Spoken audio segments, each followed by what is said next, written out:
সুদীপার professor বাড়িতে এসে সুদীপাকে ফুল দিয়ে প্রপোজ করে ফেললো। অন্যদিকে অব্র পরমাকে বলে সব কিছুকে আবার নতুন করে শুরু করা যায় না, এমনটাই দেখতে পারবেন আজকের নতুন পর্বে। গল্পের শুরুতেই দেখা যাবে এদিকে সুদীপা ঘরে আসে, ঘরে আসার পরই সেখানে চলে আসে আদিত্য। আদিত্য মনটা ভীষণই খারাপ ভাবে সুদীপার সঙ্গে কথা বলতে চায় না। সুদীপা তখন মনে মনে বলে নিশ্চয় মিস্টার চৌধুরী আমার ওপর রেগে রয়েছে, তাকে কি আমি নিজে থেকে কিছু বলবো নাকি? আপনি কি চা খাবেন না? আদিত্য কোনোভাবেই সুদীপার সঙ্গে কথা বলতে চায় না। সুদীপাকে তখন বলে আপনার হাতে চা খাওয়ার কোনো ইচ্ছাই আমার নেই, আমি কোনোভাবেই চা খাবো না। কেন কেন এরকমটা করলেন? পরিবারের সকলের সামনে আমার মান সম্মান সকল কিছু আপনি ধুলোয় মিশিয়ে দিলেন। সুদীপা তখন বলে এটা ছাড়া আমার কোনো কিছুই উপায় ছিল না। পরমাকে সকলে দোষী সাব্যস্ত করছিল, একই সঙ্গে পরমার সঙ্গে কিন্তু আপনিও জড়িত ছিলেন। আপনি তো চুপ করে দাঁড়িয়েছিলেন, একটা মেয়ে ভাবে অপমানিত হচ্ছে, আমি কি দাঁড়িয়ে দাঁড়িয়ে সহ্য করব নাকি? তখন আবার আদিত্য বলে এটা বলে আপনি কি প্রমাণ করতে চাচ্ছেন যে সমস্ত দোষ আমার? দেখুন আমি বুঝতে পারছি তার সঙ্গে আমার একটা সম্পর্ক ছিল। পরমা চাইলে এখন এই বাড়ি থেকে চলে যেতে পারবে, তার বাবার বাড়ি রয়েছে, মার বাড়ি রয়েছে, কিন্তু আমি যদি চলে যেতে চাই তাহলে আমি কোথায় যাব? আমার কি অন্য কোনো জায়গা রয়েছে যাওয়ার জন্য? আর আমি নিজের মুখে কি করে স্বীকার করতাম, পরিবারের কাছে আমি কি করে ছোট হতাম? আপনি হয়তো বা বুঝবেন না একটা জয়েন্ট ফ্যামিলিতে থাকার কি কি সুবিধা অসুবিধা রয়েছে, সেগুলো বুঝে আমাকে চলতে হয়। এদিকে তখনই সুদীপা বুঝতে পারে আদিত্যের মনের ব্যথাগুলো। সুদীপা তখন মনে মনে বলে এভাবে তো আমি ভেবে দেখিনি, কিন্তু কি করব, এখন হয়ে গিয়েছে, যে সিদ্ধান্ত আমি নিয়েছি সেটাই আমার ঠিক বলে মনে হয়েছে। এদিকে আদিত্য তখন বলে আমি কখনো চাই এই সত্যিটা সামনে আসুক, যেহেতু চলে এসেই পড়েছে, আমার আসলে কিছুই করার ছিল না। পরিবারের মান সম্মান রাখার জন্য, সকলের সামনে মুখ দেখানোর জন্য আমি চুপ করেছিলাম, কিন্তু আপনি আমার একদম মান সম্মান সকলের সামনে ধুলোয় মিশিয়ে দিলেন। বড় মা সহ সকলে আমাকে এখন ভুল বুঝতে শুরু করে দিয়েছে শুধুমাত্র আপনার জন্য। এদিকে আদিত্য এই কথাগুলো বলে তখন সেখান থেকে চলে যাওয়ার মুহূর্তে সুদীপা তখন বলে এটা ছাড়া আমার কোনো উপায় ছিল না, আমি যেটা ভালো মনে করেছি আমি সেটাই করেছি, কিন্তু যাই হোক পরমার অপমান আমি কোনোভাবেই সহ্য করে নিব না। আদিত্য সেখান থেকে চলে যায় আর সুদীপা তখন মনে মনে বলে কেন এরকমটা লাগছে, কেন আমার এতটা খারাপ লাগছে ওনার? আমি তো ভুল কিছু করিনি, যা করেছি একদম ঠিক কাজই করেছি। রূপা তখন সেখানে এসে বলে তোর কি মন খারাপ নাকি? একদম মন খারাপ করিস না, আমার কাছে আয়, একদম মন ভালো করে দেব। অন্যদিকে পরমা এবং অব্র ঘরের মধ্যে বসে থাকে। পরমা তখন বলে কেন কেন আমাকে আজকে এই কথাগুলো শুনতে হলো, কেন আমাকে আজকে তুমি বাঁচালে অব্র? অব্র তখন চুপ করে দাঁড়িয়ে থাকে। আর এদিকে তখনই পরমা বলে আমি আমি আর কখনো তোমাদের মাঝে কাটা হয়ে দাঁড়াতে চাই না। একটা কথা, সুদীপা এবং আদিত্যের মাঝেও আমি কাটা হয়ে দাঁড়াতে চাই না। শুধুমাত্র একটা কথা আমার রাখতে হবে, তুমি আমাকে মুক্ত করে দাও, আমি চলে যাব, অনেক দূরে চলে যাব, তোমাদের থেকে অনেক দূরে চলে যাব। আমি এই পরিবারের মধ্যে আর থাকতে চাই না, নানা রকম ব্লেম আমাকে দেওয়া হবে। এদিকে অব্র তখন পরমার হাত ধরে বলে কেন এরকমটা করছো পরমা? পরমা সব কিছু কি ভুলে গিয়ে আবার নতুন করে শুরু করা যায় না? আমরা কি নতুন করে সব কিছু শুরু করতে পারি না? যখনই অব্র পরমার হাত ধরে দাঁড়িয়ে থাকে তখনই পরমা একটু নিস্তব্ধ হয়ে পড়ে। পরমা কি উত্তর দেবে সেটাই খুঁজে পাচ্ছে না। আর তখনই পরমা অব্রকে বলে ওঠে না অব্র, হয়ে উঠে না, সব কিছু নতুন করে শুরু করা সম্ভব নয়, সব কিছু উলটপালট হয়ে গিয়েছে। এদিকে অব্র এখনও পরমাকে বিশ্বাস করে, পরমাকে ভালোবাসে, সেটাই বোঝানোর চেষ্টা করছে পরমাকে, কিন্তু পরমা কোনোভাবেই সেটা মেনে নিতে রাজি নয়। কেননা আদিত্য তার জীবনে প্রথম এবং শেষ ভালোবাসা, কোনোভাবেই সেটাকে ভোলা যায় না। অব্র তখন বলে আমি তোমাকে মুক্ত দেব, কিন্তু এত তাড়াতাড়ি তো মুক্তি দিব না, তোমার অবশ্যই সে শাস্তি পেতেই হবে। যদি তুমি সব কিছু নতুন করে শুরু না করো তাহলে একটা কথা আমাকে কথা দিতে হবে, আমার বোন এবং আদিত্যের সম্পর্ক যতদিন না একদম পরিপক্ক হচ্ছে, সম্পর্ক যতদিন না একদম ঠিক হচ্ছে, ততদিন তুমি এই বাড়িতেই থাকবে, তারপর তুমি এই বাড়ি থেকে মুক্তি পাবে। অন্যদিকে দেখা যাবে মেডিকেল কলেজের প্রফেসর চলে আসে সুদীপার খোঁজ করতে তার বাড়ির মধ্যে। আর এসেই ভাবতে থাকে আমার কেন জানি মনে হচ্ছে সুদীপার সঙ্গে ওর হাজব্যান্ডের মিল থাকতে পারে না, কেননা ওরা দুজন আপনি বলে কথা বলছিল, হাজব্যান্ড ওয়াইফ হলে এটা কখনোই করতো না। এদিকে সুদীপার খোঁজ করতে বাড়ির ভেতর প্রবেশ করে, কাজের মেয়েকে জিজ্ঞাসা করে আচ্ছা এটা কি সুদীপার বাড়ি নাকি, সুদীপা কি এখানেই রয়েছে? তখনই বড় মাও সেখানে চলে আসে। প্রফেসর বলে আমি সুদীপার কলেজ থেকে এসেছি। আর এই কথাগুলো সঞ্চারী বলে হঠাৎ করে একদিন যেতে না যেতেই উনি এই বাড়িতে এসে পড়েছে, ওনাকে দেখে তো বয়স্ক মনে হচ্ছে না, ইয়ং মনে হচ্ছে। এদিকে তখনই সকলের সামনে বলে ওঠে আচ্ছা সুদীপা কি এই বাড়িতে থাকে না? পরমা তখন বলে না মানে এই বাড়িতে থাকে, একটু আউট হাউসে আছে আর কি। আর এই কথাগুলো শুনে ভীষণই অবাক হয়ে যায় সুদীপার প্রফেসর, এত বড় একটা বাড়িতে সুদীপা কিনা আউট হাউসে থাকে, এগুলো মেনে নেওয়ার মতো না।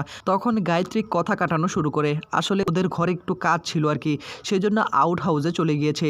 এদিকে কিছুক্ষণ পর সুদীপাকে ডেকে আনা হয়। একা আসেনি, তার সঙ্গে এসেছে আদিত্য। আর সুদীপা এসে যখন দেখতে পায় তার প্রফেসর দাঁড়িয়ে রয়েছে হাতে ফুল নিয়ে, এই কথাগুলো ভাবতে থাকে হঠাৎ করে কেন প্রফেসর এখানে আসলো। এদিকে তখনই আবার প্রফেসর বলে ওঠে হ্যাপি দিওয়ালি। আসলে প্রতি বছরের ন্যায় আজকেও আমি একজনকে উইশ করলাম, আর সেটা হলো আপনি। এদিকে তখনই আবার সুদীপা তাকিয়ে থাকে এবং বলে, ওনার কি উদ্দেশ্য, এখানে আসতে গেলে কেন? আর তখনই বলে ওঠে, স্যার আমরা তো দিওয়ালি পালন করি না, আজকে তো আমাদের এখানে কালী পুজোর অনুষ্ঠান হবে, আর সেই অ্যারেঞ্জমেন্টই করা হচ্ছে আর কি। এদিকে তখনই আবার সুদীপার প্রফেসর বলে ওঠে, ও আমি আসলে জানতাম না। তখনই আদিত্য বলে, কি ব্যাপার, আপনি হঠাৎ করে এখানে, আপনাকে কি আসতে বলেছেন নাকি? আপনি কি সব স্টুডেন্টদের বাড়িতে গিয়ে কি ফুল দিয়ে আসেন নাকি? তখনই আদিত্যের কথা শুনে সুদীপার প্রফেসর বলে ওঠে, না এমনটা না, তবে সুদীপা একজন ব্রিলিয়ান্ট স্টুডেন্ট, আর সেজন্যই আমি ওকে শুভেচ্ছা জানানোর জন্য এসেছি। কিন্তু আমি বাসায় এসে যা শুনতে পারলাম ওনাকে আউট হাউসে থাকে, এটা শুনে খুব খারাপ লাগলো। বর্মা তখন বলে, না ও তো আউট হাউসে থাকে না, এমনি আপনাকে বললাম। সুদীপা এক্ষুনি এই ঘরে চলে আসো। এই কথাগুলো সকলের সামনে বলে ফেলে, আর তখনই সুদীপাকে ফুল দিয়ে তাকে শুভেচ্ছা দিয়ে সেখান থেকে চলে যায় সুদীপার প্রফেসর। আর এটা দেখে রাখতে শুরু করে আদিত্য। অন্যদিকে তখনই বড়মার কাছে আসে সুদীপা। তখনই বড়মা বলে, শোনো তুমি এখানে এসে থাকবে, আর ওইখানে থাকবে না, মান সম্মান সকল কিছুই ধুলোই মিশে যাচ্ছে। সঞ্চারী এসে বলে, দুদিন যেতে না যেতেই আবার এই বাড়িতে এসে তখন গায়ত্রীর কাছে এসে বলে, আমাদের কিন্তু একটা কমিটমেন্ট হয়েছিল যে 15 দিন, 7 দিন হয়েছে, আর 7 দিন পর আমি এই বাড়িতে আসবো। তখনই বর্মা বলে, তুমি কি আমার মুখে মুখে কথা বলবে? আমি বললাম তোমাকে এই বাড়িতে আসতে, তোমাকে অবশ্যই আসতে হবে, এত কথা আমি শুনতে চাই না। আমি তোমাকে বললাম যা কাজ করার তুমি করবে পরে, কিন্তু হ্যাঁ আমার কথার কোনো খেলাপ করবে না। যদি তুমি খেলাপ করো তাহলে কিন্তু খুব খারাপ হয়ে যাবে, আমি যেহেতু বলেছি তোমাকে আসতেই হবে। এদিকে আদিত্যের মা এসে বলে, উমা তুই এরকম করছিস কেন? সব কথার তর্ক করতে নেই। আদিত্য এসে বলে, আপনি সকল কথাটা এভাবে তর্ক করেন কেন? তর্ক করার কি দরকার? আর উনি আপনাকে এভাবে ফুল দিতে বাড়িতে এলো কেন? আপনি কি ওনাকে আসতে বলেছেন? সুদীপা তখন বলে, না আমি ওনাকে আসতে বলিনি, কিন্তু আপনার একটা জিনিস ভেবে না আমার খুব খারাপ লাগছে। আপনি কেন আমাকে নিয়ে এতটা ভাবছেন? আপনার কাজ হলো ওই সুন্দরের হাত থেকে আমাকে রক্ষা করা, এর চেয়ে বেশি কিন্তু আপনার কিছু দায়িত্ব নেই। এদিকে সুদীপা সেখান থেকে চলে যেতে যাবে, ঠিক সেই মুহূর্তে আদিত্য বলে, আমার কথা শেষ হয়নি, কথা শেষ না হওয়া পর্যন্ত আপনি এখানে থাকবেন। হুট করে আপনার কাছেই কেন আসতে হলো আপনার প্রফেসরের? এদিকে সুদীপা বলে, সেটা আমি এখনও জানি না কিসের জন্য আসলো, সেটা আমি পরবর্তীতে জেনে নেব, কিন্তু আপনি এত কিছু নিয়ে ভাবছেন কেন? আপনার তো ভাবার কোনো প্রশ্নই আসে না। অন্যদিকে দেখা যাবে আদিত্যের বাবা কুন্তলার সঙ্গে দেখা করতে তার বাসায় চলে আসে। কুন্তলা তাকে খুব পরামর্শ দেওয়া শুরু করে, আমার পরামর্শ মতো চললে নিশ্চিত ওই মেয়ে ওই বাড়ি ছাড়তে বাধ্য হবে। শুধু ওই মেয়ে নয়, বরং ওর সঙ্গে যে একটা আশ্রমের মেয়ে ছিল ওকেও আপনি বাড়ি থেকে তাড়াতে পারবেন, শুধু আমার কথা মতো চলবেন। আদিত্যের বাবা বলে, আপনি যেভাবে যেভাবে বলবেন আমি সেভাবেই কাজ করব। এদিকে তখনই আবার কুন্তলা বলে, শুধুমাত্র কি করবেন জানেন তো? শুধুমাত্র আঙুলটাকে একটু বাঁকা করবেন, আঙুলটাকে বাঁকা করলেই দেখবেন একদম সব কিছু ঠিক হয়ে গেছে। অন্যদিকে দেখা যাবে পরমার বাবা এবং মা কালী পূজার অনুষ্ঠানে চলে আসে তাদের বাড়িতে, চৌধুরী বাড়িতে। আর এসে তখন পরমাকে ডাকাডাকি করতে থাকে। সুদীপাকে তখন বলে, আপনি বসুন না, আমি ডেকে দিচ্ছি পরমাকে। পরমার বাবা এবং মা বসে থাকে। আদিত্য তখন বলে, এখানে দাঁড়িয়ে থাকলে চলবে না, আমি এখান থেকে চলে যাচ্ছি। অন্যদিকে গায়ত্রী পরমার কাছে এসে বলে, যেহেতু ঠিক করে ফেলেছো এখানে থাকবে, সেহেতু চলো নিচে কাজবাজ রয়েছে, সেই কাজগুলো তো করতে হবে পুজোর। সুদীপা এখানে এসে বলে, পরমা তোমার বাবা এবং মা এসেছে তোমার সঙ্গে দেখা করার জন্য, আমি ওনাকে বসতে বলেছি। সুদীপা গায়ত্রীর কাছে এসে বলে, একটা কথা বলতাম আর কি, যেহেতু সঞ্চারীও তো এবারের বউ, সকলে মিলে যদি পুজোর অনুষ্ঠানটা করি তাহলে কেমন হয়? বর্মা তখন রেগে যায় এবং বলে, তুমি তো কিছু পারো না, আবার তুমি আরেকজনকে ডাকবে? আচ্ছা ঠিক আছে, যাও সঞ্চারীকে ডেকে নিয়ে আসো। আর তখনই পরমা বলে, এই নাকি পুজো করবে, আবার নাকি সঞ্চারী কিছুই তো পারে না, কি করে করবে? তখনই সুদীপা বলে, কে বলেছে আমি পুজো করতে পারি না? অ্যারেঞ্জমেন্ট সব কিছু আমি করতে পারি। একে একে তখন সুদীপা সকল কিছুই বলে। আর তখনই বলে, একটা হিস্ট্রি আছে, সেটাও কি বলবো নাকি? এদিকে তখনই সুদীপার দিকে তাকিয়ে থাকে গায়ত্রী, এত কিছু জানে মেয়ে। আদিত্যের মা তখন গালে হাত দিয়ে হা করে তাকিয়ে থাকে সুদীপার দিকে। সুদীপা তাহলে সব কিছুই জানে। আর এদিকে তখনই পরমা বলে, হয়েছে হয়েছে, বুঝতে পারছি তুমি সব কিছুই পারো, তোমার কাছে আমি হাত জোর করছি, তোমাকে আর ইতিহাস বলতে হবে না, তোমার এই কথাগুলো শুনে না আমার মাথা ঘুরে যাচ্ছে। হয়েছে, আমি বুঝতে পারছি তুমি পারো। অন্যদিকে দেখা যাবে এবার কুন্তলা আর সেই আদিত্যের বাবা অনাথ আশ্রমে চলে আসে। অনাথ আশ্রমে এসেই তখন আদিত্যের বাবার হাতে অনেক টাকা ধরিয়ে দেয় কুন্তলা। তখনই কুন্তলা বলে, এই টাকাগুলো লাগবে, টাকা ছাড়া মুখ তো কেউ খুলতে চায় না।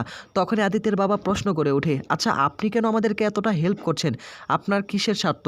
তখনই আবার কুন্তলা বলে, স্বার্থের কথা বলছিস? আরে আমার তো কিছু স্বার্থ না, এই সামান্য কিছু টাকা, আমি তো চাই সকলের মঙ্গল হোক, তোদের বাড়িরও মঙ্গল হোক, তোর কি আমার প্রতি কোনো সন্দেহ আছে?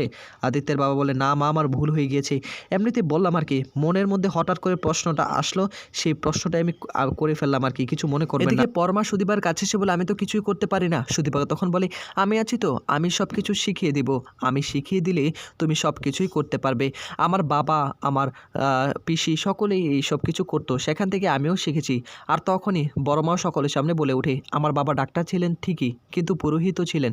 আমার বাবাও কত সুন্দর করে এই সব কিছু অ্যারেঞ্জমেন্ট করতেন, কালী পুজোর অনুষ্ঠান করতেন, সেগুলো আমার খুব মনে পড়ে জানো তো।